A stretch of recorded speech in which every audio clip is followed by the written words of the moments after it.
What's going on, everybody? This is Brian Mazik, aka Unique Mazik, the hardest working man in sports and gaming. And I want to talk to you about the differences between NBA 2K19 and NBA 2K20. Now, I wrote this up already on Forbes, so if you want to get an opportunity to read that, the link is in the description. But I wanted to share it on YouTube as well. So I broke this down by the 10 biggest differences. So now that NBA 2K20 has been out for nearly a month and we've already seen multiple patches, we're getting a good idea about what we have in this year's game. From a gameplay standpoint, I think it's a clear improvement over 2K19. However, there are still some obvious issues. So let's get into the 10 biggest differences from last year's game to this year's game. We're going to start off with number one.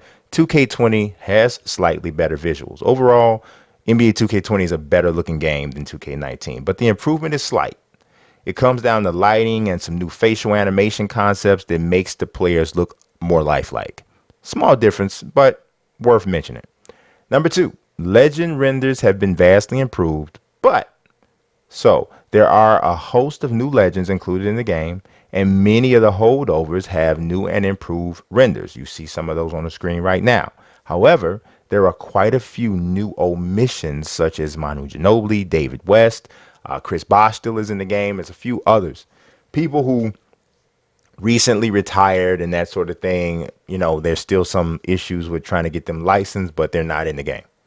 Number three, speed matters again. Now, though the differences aren't as appropriately stark as they were when the first retail build was released, there's still a welcome speed threshold dividing guards and bigs in NBA 2K20 that wasn't present in 2K19. You won't see people getting away with ridiculous lineups featuring five centers anymore. Next, we got shooting. It's harder to shoot. Shooting was way too easy in 2K19, but that's not the way 2K20 plays. Some might argue it's a little too difficult to get buckets. I know people have issues with missed layups. I sometimes do as well, but overall, I like the balance. Next, the WNBA is in the game. 2K finally brought in the ladies to their game. The presentation is top notch, and you can play through an entire season with any of the teams. However, there is no My League, and there's no way to play with them online. Some people have a real issue with that. I'm okay with it. It's the first season it's been in there. Maybe there's something we'll see in the future. Next up, my team. My team is much better. All things considered, no 2K mode, in my opinion, took a bigger step forward than my team. The mode is far more generous to fans. There are more ways to earn rewards, prizes, and my team points. The gameplay improvements offer another enhancement to the overall experience, and the position locking, which is working properly now after there was a little exploit out there, that has stopped all of those funhouse lineups that I was mentioning before. Next, my GM is much worse. For as big of a step forward as my team has taken, my GM has taken a larger step backward. Fans of the mode have lost aspects of customization, and we're given a relatively worthless leaderboard. I think that I speak for all my GM fans out there when I say that it would have been better to just leave it exactly as it was than to pillage the concept the way it has been in 2K20. Next up, My League Online works a little bit better. MLO in 2K19 was a disaster thanks to servers that couldn't handle the offseason.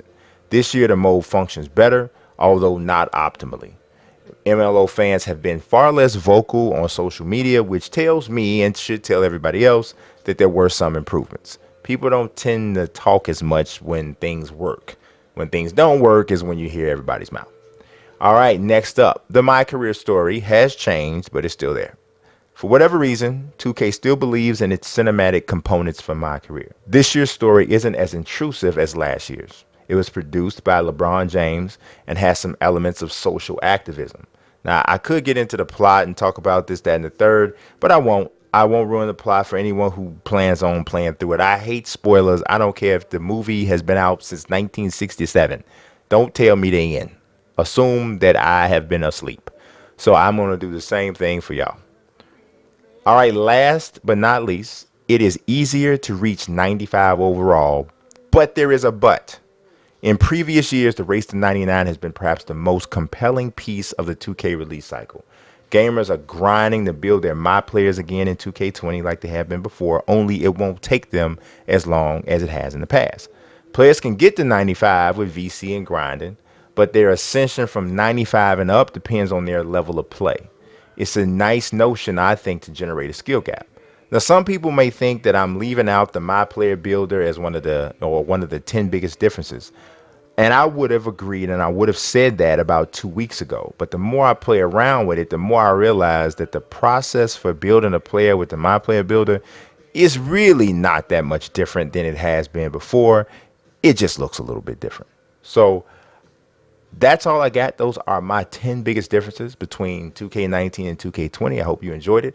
I hope you liked this video. I hope you subscribe to the channel. I hope you love me.